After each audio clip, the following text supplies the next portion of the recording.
পাঁচটি সোনালী সময় আছে, যে সময়গুলো একজন মুমিনের জন্য, একজন ইমানদারের জন্য অত্যন্ত সুবর্ণ সুযোগ আল্লাহ সুবহানাহু ওয়া তাআলার কাছে তার চাওয়াগুলোকে পেশ করার জন্য, আল্লাহ সুবহানাহু ওয়া তাআলার কাছে নেক আমল করে কাছাকাছি যাওয়ার, আল্লাহ সুবহানাহু ওয়া তাআলাকে সন্তুষ্ট করার জন্য খুব মূল্যবান এই সময়গুলো। সেই সোনালী পাঁচটি সময় কখন? তার প্রথমটি হলো জোহরের সময়। মুসনাদে আহমদের এক হাদিসে বর্ণিত আছে, নবী সাল্লাল্লাহু আলাইহি ওয়াসাল্লাম জোহরের ফরজের আগে 4 রাকাত সুন্নাত সালাত নিয়মিত পড়তেন। কোন সাহাবী তাকে প্রশ্ন করলেন, ইয়া রাসূলুল্লাহ, আমরা আপনাকে দেখি সবসময় আপনি সালাতটি নিয়মিত আদায় করেন, এই 4 রাকাত সালাত কখনো ছাড়েন না, এর হেতু কি, রহস্য কি? নবী সাল্লাল্লাহু আলাইহি ওয়াসাল্লাম তখন বললেন তাদেরকে যে, দেখো, যখন সূর্য মধ্য আকাশ থেকে, ঠিক আকাশের সেন্টার পয়েন্ট থেকে পশ্চিম দিকে ঢলে পড়ে, অর্থাৎ জোহরের সময় শুরু হয়, তখন আল্লাহ সুবহানাহু ওয়া তাআলা আসমানের সমস্ত দুয়ারসমূহ খুলে দেন, এবং সেগুলো আর তিনি বন্ধ করেন না জোহরের সালাত শেষ হওয়া পর্যন্ত। ফাউহিব্বু আন ইউসআদা লি ফিহা খায়র, তো আমি চাই, আমার কাছে ভালো লাগে, আমার পছন্দ হয় যে এই সময়ে আল্লাহ যখন আসমানের দুয়ারসমূহ খুলে দেন, এই সময়ে আমার কোনো নেক আমল যেন উপরে ওঠে, সেজন্য আমি নিয়মিত এই 4 রাকাত সুন্নাত আদায় করে থাকি। প্রিয় সম্মানিত ভাই বোনেরা, এখান থেকে আমরা জানতে পারলাম যে আল্লাহ সুবহানাহু ওয়া তাআলা আসমানের দরজাসমূহ, দুয়ারসমূহ খুলে দেন, যে সেই সোনালী সময়গুলোর ভিতরে একটি হলো এই জোহরের সময়টুকু, অর্থাৎ জোহরের ওয়াক্ত শুরু হওয়ার পর থেকে নিয়ে জোহরের সালাত শেষ হওয়া পর্যন্ত এই সময়টুকুতে আল্লাহ সুবহানাহু ওয়া তাআলা আসমানের দুয়ারসমূহ খুলে দেন। এবং এর পাশাপাশি আমরা নিয়মিত হয়তো অনেকেই আলহামদুলিল্লাহ জোহরের আগের এই সুন্নাত সালাত আদায় করি, কিন্তু হয়তো কয়জন লক্ষ্যই করি না আমরা যে এই সময়টুকু আসমান এর দরজাসমূহ আল্লাহ সুবহানাহু ওয়া তাআলা খুলে দেন। সেই কথা মাথায় রেখে যদি আমরা সালাত আদায় করি, এবং নবী সাল্লাল্লাহু আলাইহি সাল্লামের প্রিয় ছিল যে এই সময় কোনো নেক আমল যেন উপরে ওঠে, আর সেদিকে তাকায় যদি আমরা ওই 4 রাকাত সুন্নাত আদায় করি, নিঃসন্দেহে সেখানে ভিন্ন রকমের স্বাদ, ভিন্ন রকমের মাত্রা আমরা অনুভব করতে থাকবো। এগুলো এক সময় জোহরের সময় আল্লাহ সুবহানাহু ওয়া তাআলা আসমানের দুয়ারসমূহ খুলে দেন, যেটি মুসনাদ আহমদের হাদিসে বর্ণিত হয়েছে বিশুদ্ধ সূত্রে। নাম্বার 2,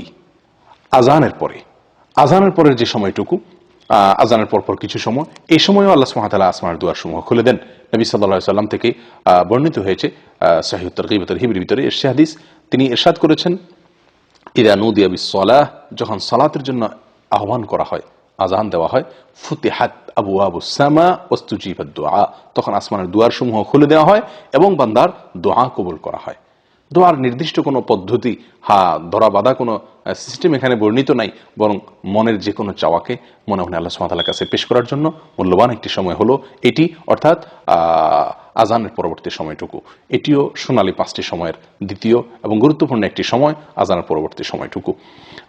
3 নম্বর যে সময়টি সোনালী 5টি সময়ের ভিতরে, সেটি হলো এক সালাতের পরে অপর সালাতের জন্য যখন মানুষ অপেক্ষা করে, এই সময়টুকু, এটিও খুব গুরুত্বপূর্ণ একটি সময়। সূরা ইবনে মাজাহ হাদিসে বর্ণিত হয়ে আসছে, নবী সাল্লাল্লাহু আলাইহি সাল্লাম বলেন, আবশিরু হাযা রাব্বুকুম, তোমরা সুসংবাদ গ্রহণ করো, এই যে তোমাদের রব কদ ফাতাহা বাবা মিন আবওয়াবিস সামা, আসমানের দুয়ার সমূহের মধ্য থেকে একটি দরজা তিনি খুলে দিয়েছেন, এবং ইউবাহি বিকুমুল মালাইকা, তোমাদের নিয়ে ফেরেশতাদের সঙ্গে তিনি গর্ব করছেন, বলছেন যে দেখো, আমার বান্দারা আমার নির্ধারিত ফরজ সালাত আদায় করার পরে অন্য ফরজের জন্য তারা অপেক্ষা করছে।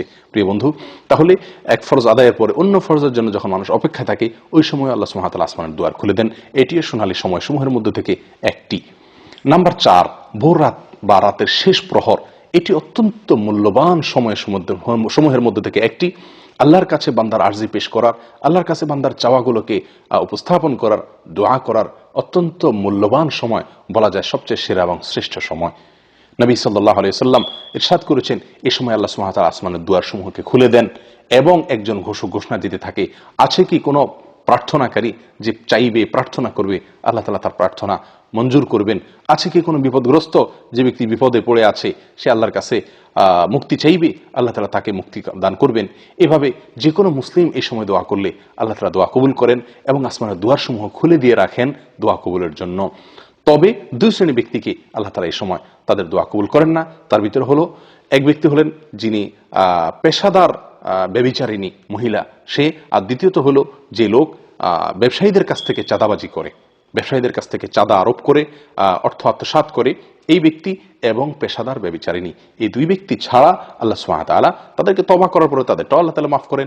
এই 2 ব্যক্তি ছাড়া, এই 2 কাজে লিপ্ত থাকলে, সেই ব্যক্তিরা ছাড়া আর অন্য সবার দোয়াকে আল্লাহ তাআলা কবুল করেন এবং আসমানের দুয়ার আল্লাহ তাআলা খুলে দেন। সম্মানিত ভাই বন্ধুগণ, এরপরে 5 নম্বর সোনালী সময় যেটি, সেটি হলো একটি গুরুত্বপূর্ণ দোয়া, যেটিতে আল্লাহ তাআলার বড়ত্ব, আল্লাহ তাআলার প্রশংসা এবং আল্লাহ তাআলার পবিত্রতা বর্ণনা করা হয়ে থাকে। এই বিশেষ ভাষায় যখন আল্লাহ সুবহানাহু ওয়া তাআলার কাছে বান্দা দোয়া করে বা আল্লাহ তাআলার জিকির করে, তখন আল্লাহ সুবহানাহু ওয়া তাআলা আসমানের দুয়ার সমূহ খুলে দেন, যেটি সহিহ মুসলিমে বর্ণিত হয়েছে। আব্দুল্লাহ ইবনে আমর রাদিয়াল্লাহু তাআলা বলেন, একবার নবী সাল্লাল্লাহু আলাইহি ওয়াসাল্লাম সালাত আদায় করছিলেন সাহাবীদেরকে নিয়ে। পিছন থেকে কেউ একজন একটি দোয়া পাঠ করলেন। দোয়াটি হলো এই: আল্লাহু আকবার কবীরা ওয়ালহামদুলিল্লাহি কাসীরা ওয়া সুবহানাল্লাহি বুকরাতাও ওয়া আসীলা। আল্লাহু আকবার কবীরা ওয়ালহামদুলিল্লাহি কাসীরা ওয়া সুবহানাল্লাহি বুকরাতাও ওয়া আসীলা। নবী সাল্লাল্লাহু আলাইহি ওয়াসাল্লাম সালাতের শেষে জিজ্ঞাসা করলেন, মানিল কায়েল, কোন ব্যক্তি এই দোয়াটি পাঠ করলেন? তখন যিনি পাঠ করেছিলেন তিনি বললেন, ইয়া রাসূলুল্লাহ, আমি পাঠ করেছি। নবী সাল্লাল্লাহু আলাইহি ওয়াসাল্লাম তখন বললেন, আমি আশ্চর্যান্বিত হয়ে গেছি, তোমার এই দোয়া পাঠের পর আল্লাহ সুবহানাহু ওয়া তাআলার পক্ষ থেকে আসমানের সমস্ত দুয়ার সমূহ খুলে দেওয়া হয়েছে, এটাকে অভ্যর্থনা জানানোর জন্য, এটাকে ইস্তেকবাল করার জন্য। তখন আব্দুল্লাহ ইবনে আমর রাদিয়াল্লাহু তাআলা বলেন যে এরপর থেকে আমি আর কখনো এই দোয়া পাঠ ছাড়িনি। সলাতের বাইরে সবসময় দোয়া পাঠ করা যায়। আল্লাহু আকবার কবীরা ওয়ালহামদুলিল্লাহি কাসীরা ওয়া সুবহানাল্লাহি বুকরাতাও ওয়া আসীলা। আমি আবারও সংক্ষেপে এই 5টি শোনার সময় আপনাদেরকে জানিয়ে দিচ্ছি। তার প্রথম হলো জোহরের সময়। জোহরের সময় শুরু হওয়ার পর থেকে নিয়ে জোহরের ফরজ সালাত শেষ হওয়া, জামাত শেষ হওয়া পর্যন্ত। আর দ্বিতীয়ত হলো আজান যখন দেওয়া হয় সালাতের, 5 ওয়াক্ত সালাতের আজানের পরবর্তী সময়টুকু। 3 নম্বর হলো এক সালাত পড়ার পরে মানুষ যখন অন্য সালাতের জন্য অপেক্ষমান থাকেন ওই সময়টুকু। নাম্বার 4 হলো ভোর রাতের সময়টুকু, রাতের শেষ প্রহর।